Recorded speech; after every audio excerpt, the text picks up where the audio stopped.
change up the play calling to help him out a little bit. On first down, here's Breida. And he gets this inside the 35-yard line. That one good for 13 and a Dolphin first down. We've seen him break off a big run already in this game, and for a second, that one looked like it might be another. Yeah, I think that any defense would say, look, we can't let him get to the second level because sometimes he'll break off the big run on his own, but oftentimes you get additional blocking at the second level, which gets you deeper into the secondary. And all the way inside the 15 before they drop it. That burst good for 20 and a first down. I'm not sure how much more evidence they need, partner, than to understand that if they don't start to slow him down, it's going to be a long afternoon here at the stadium because he's just shredding them at this point. And let's face it, coming into the game, they knew he would be the focal point of their attack. This is going to take an 11-man unit on the defensive side to start making plays. So now 2nd and 10 after the incompletion on first down. Tua going to hand this one to Breida. He's taken down at the 7 after a gain of 7. He's tackled. Well, this play sequence was really kind of called in reverse. Incomplete pass on 1st and 10. Nice run on 2nd and 10 when probably everyone was expecting him to throw the football. Now, if you're the defense, what are they going to do on 3rd down? You're a little off balance. And he won't have the touchdown, but he will have the first down as he's tackled at the 2. The gain of 5 that time gives him the conversion and makes it 1st and goal. 2 minutes remaining in this first half of football. A reminder, coming up at halftime, we'll send you up to Orlando. Jonathan Coachman is there, and he'll have stats and scores from a busy Sunday in the NFL. And he gets halfway there, down to the 1-yard line. It's a gain of a yard, and it'll set up 2nd and goal. Brings up 2nd and goal. 2nd and goal from the 1. They'll try to run with Breida, and he is in. Touchdown, Miami. Matt Breida with his 2nd touchdown of the game, number 8 on the season. And the Dolphins add on to their lead. And always a good first half when you can hit pay dirt twice.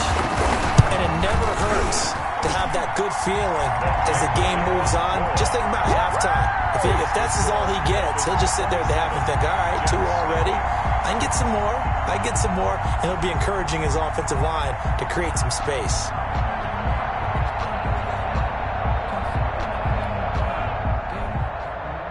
Brandon McManus set to kick off.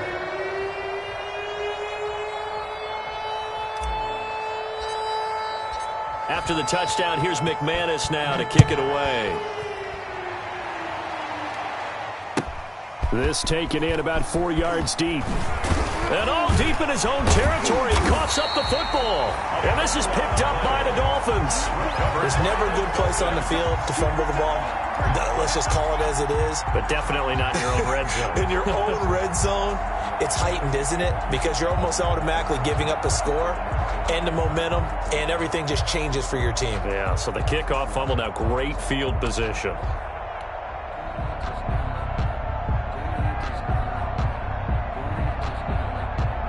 From the 13 now, they work on 1st and 10. Now it's Breida. Looking for a cutback lane, but nothing there as he's met at the line of scrimmage. On the tackle. Officially no gain on the play, and it's 2nd down. 10 at the Jets' 13-yard line.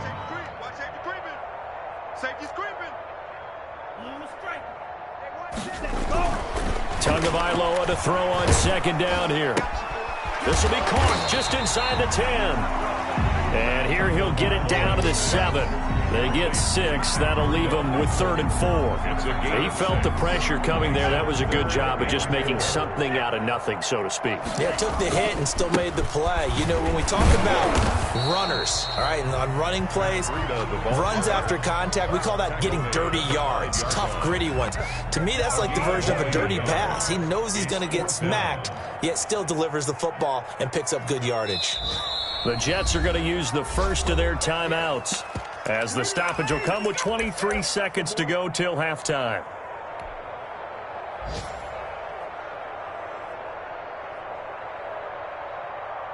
Now McManus will line up for the field goal.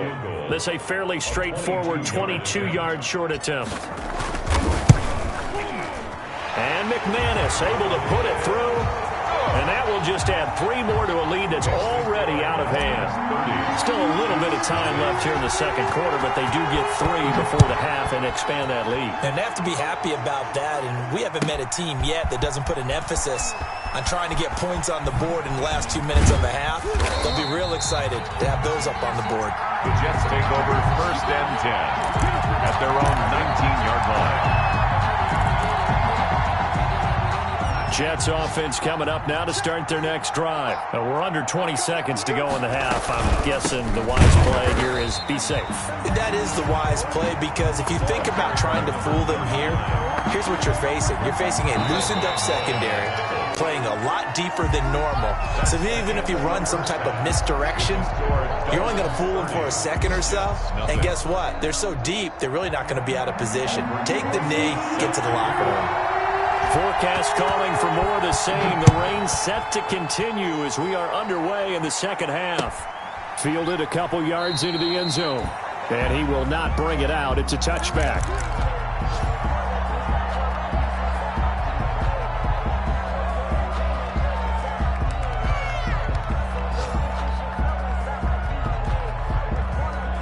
Two in, the Dolphins now with a 1st and 10 at their own 25-yard line. Off play action, he'll throw to start the drive.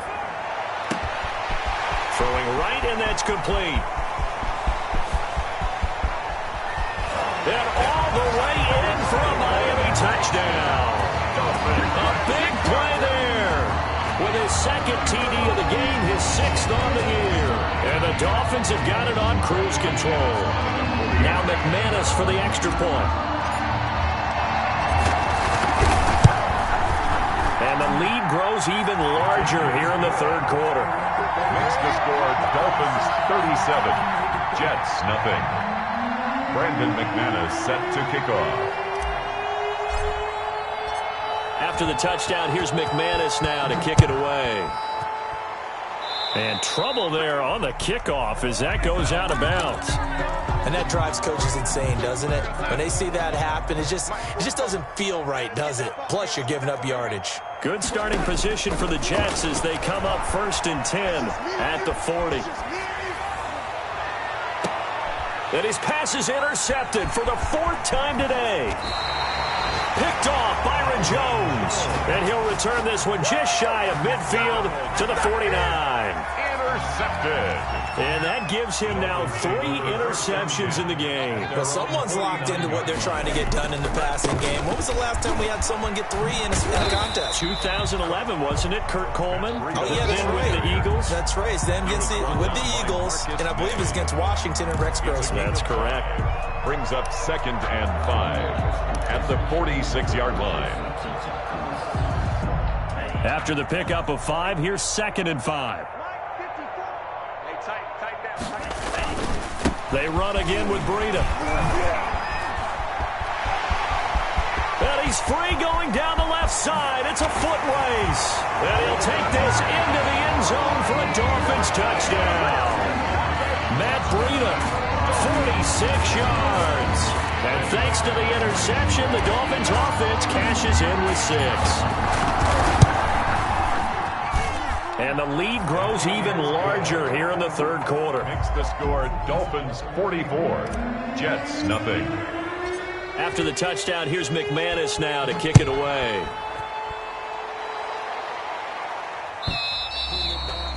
And this will be a touchback as that sails over the end line. 25-yard line. Jets offense coming up now to start their next drive. They are right now just ice cold. I mean, they have struggled big time in this game, and they're getting blown out. How do they adjust? So tough because we always talk about it being a team game, and you need all 11 working well together. And now here is another interception.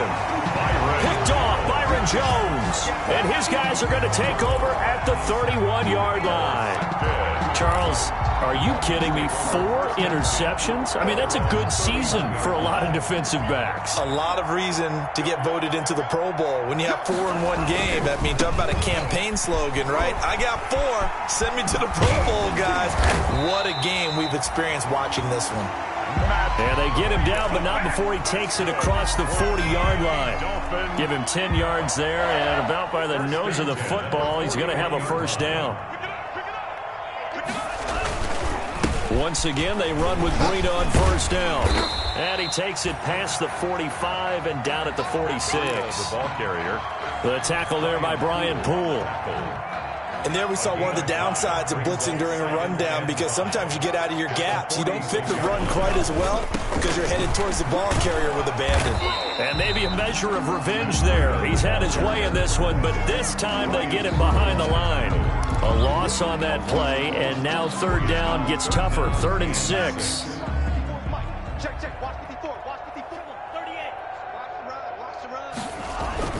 On third down, a run from Breida. And he's going to be taken down here, still a couple yards short of the first. Give him 3 yards there, as that'll take us to 4th down. But forget knowing where the first down line was. This defense created their own line of scrimmage. They won every battle up front. And a lot of times that is one-on-one. And if you win your one-on-ones enough times, your defense is going to be pretty good. They had more people to the football and snuffed out the play. At their own Jets offense coming up now to start their next drive. They have been struggling. I would imagine at halftime they went through some possible changes. Well, those changes aren't working, so now where do you go? I think that now it's much more in their head. And what I mean by that is just what you said. You've gone over the changes. I bet they were pretty clinical at the half, not too emotional. They might need to go to the emotional side, because you've got to find something, some spark somewhere.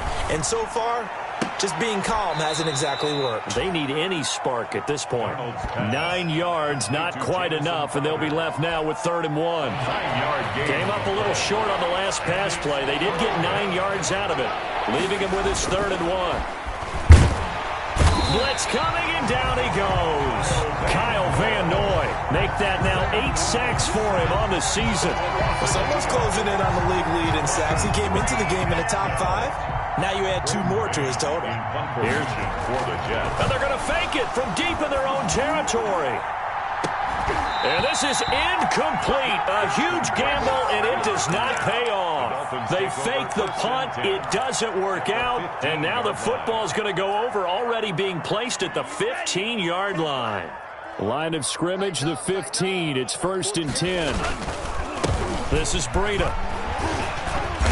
This will be stopped about 2 yards shy of the marker. 8-yard gain, 2nd and 2. Patrick on Wasser. First play of the drive. Let's give credit all around. Excellent blocking, but the guy carrying the ball, he was the finisher. A really nice run. They stay on the ground. Again, it's Breida. And the stop will come inside the 5 at the 4. Well, we know it's a tough mission for this defense to hold them to a field goal after that long kick return, but they're 1 play away from doing it. They certainly are. Very close to accomplishing what they needed to get done, because they've treated this like a sudden change. You know, when the offense turns the ball over on a fumble or an interception, before you go out, you get together as a defense and go, sudden change, keep your poise, be ready to go. That's exactly what this group has done. They'll get 2 out of that run, and it's going to bring up a 2nd and goal. Looking at this now, you got a couple more cracks here this close. Sneak it. I don't think you even go into a huddle. Just line up, snap it, and fall in behind those guys into the end zone. On 2nd down, a run with Breida. And he pushes forward, but comes up short of the goal line as he'll get a yard down to about the 1. A gain of 1 yard. They made the play there, and I'll guarantee you their coaches and the other players are screaming at them about their pride. Come on, guys. He's already gotten in 3 times. You can't give up a 4th one. And on that play, they were able to make the stop. And you knew they were going to go to him to try to get that 4th. And why wouldn't they? It's not just getting the 4th. He's the hot hand, so to speak, right? The hot feet in this situation. And he knows how to find the end zone. That time, he just didn't get there. So out comes the field goal team now for the 2nd time here today. From the left hash, should be a fairly easy one here. The kick by McManus is good. And they're sitting pretty now as the lead grows even further. A good drive gets them inside the 5, but they could not punch it in. And credit the defense, too. Make sure that happens because that was the old bend but don't break approach. Made sure they contained them when they absolutely had to and forced the field goal attempt that went through. At their own 25-yard line. Jets offense coming up now to start their next drive. And here we are almost through 3 quarters of play, and this passing game still has not really found any kind of rhythm. Put it mildly, because they're not even over 100 yards yet. And in today's NFL, where it's a pass-first league, that is quite surprising. Not many teams patient enough to stick with the run. Everybody wants to advance the ball through the air. They've got to get their timing back. Third quarter from Miami. This is 2nd and 10. To throw is Darnold. And the Dolphins rush gets home. Down he goes. Kyle Van Noy in there to get him. And on the season now, that is 9 sacks for him. The Jets on 3rd down. They've converted just 2 for 6 thus far. This will be a tough 3rd and 18. Dolphins 47. Jets nothing. The shotgun snap for Darnold. Letting one go deep for a Nunwa. And my goodness, another interception. Picked up by Xavier Howard. And his guys will take over at the 30-yard line. The Dolphins take over 1st and 10 at their own 30-yard line.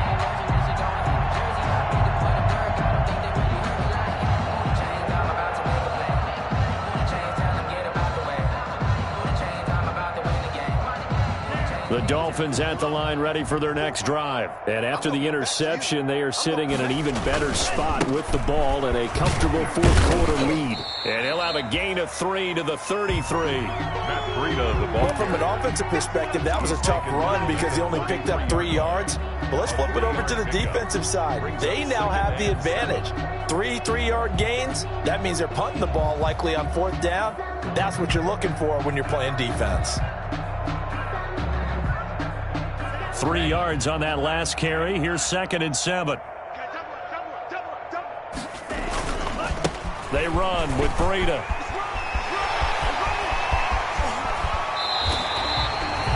He's able to rip off 32 on that one. It's a 1st down. Well, we're beyond the tone setting right now. This guy's been the bell cow all day, and they'll continue to rely on him to move the chains, drain the clock, and lead his team. So that changes things a bit. Here's a 1st and 10 all the way down at the 35.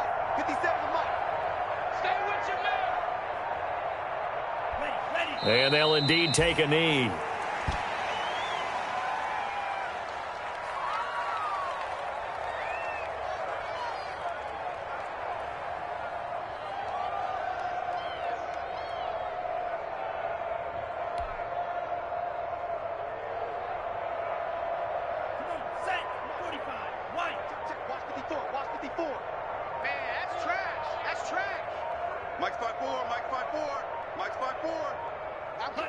And they will take a knee here.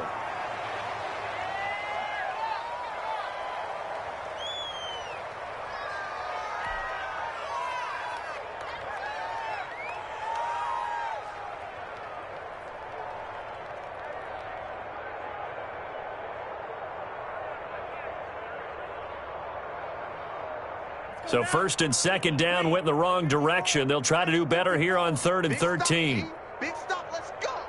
Right there, 54, right there, 54, Mike. He can't hang. And they take a knee. Well, they certainly didn't appear to be fired up about their options throwing the football. So, to me, this seems like a case of just kind of taking their medicine there, run the ball, see if they could pick up something. Instead, they were throwing for a loss. The punter Bosher on now as he gets this one away. Out of bounds as he appeared to be looking for the corner. He got it. They're going to mark this at the 4-yard line. At their own 4-yard line. And for an offense that is struggling, this is not where you want to start from. Great punt. Fantastic punt. And for all those who wonder, what do punters do during the course of practice each and every day? The best ones do what we just saw there. work on positioning the football and helping their team. Trying to escape the shadow of their goalpost. That helped. 10 yards, first down. I guess it's good we can't really read the mind of the defensive coordinator now, huh? Had him pinned back there deep, give up that run. Can't be happy. Yeah, whatever is in his mind right now, we probably couldn't say over the air.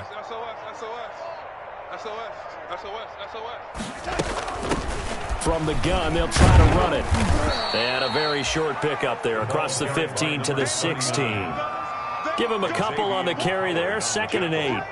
This is what happens sometimes when you abandon the running game. It's hard to get back to it because once guys get out of that mentality of firing out and hitting people, hard to get them started again occasionally. The last run got a couple. Here's 2nd and 8. 6 man. Check curls, check curls, check curls. 45. Here's Darnold rolling to his, and he's going to go down. Back at his own 5-yard line, it's a sack. Kyle Van Noy has now recorded 10 sacks on the season. Darnold and the Jets come up 3rd and long following the sack. And they'll run on the inside handoff. And a short gain here as he gets it up only to about the 6. Just a 1-yard pickup there, and it'll be 4th down. 6-yard line.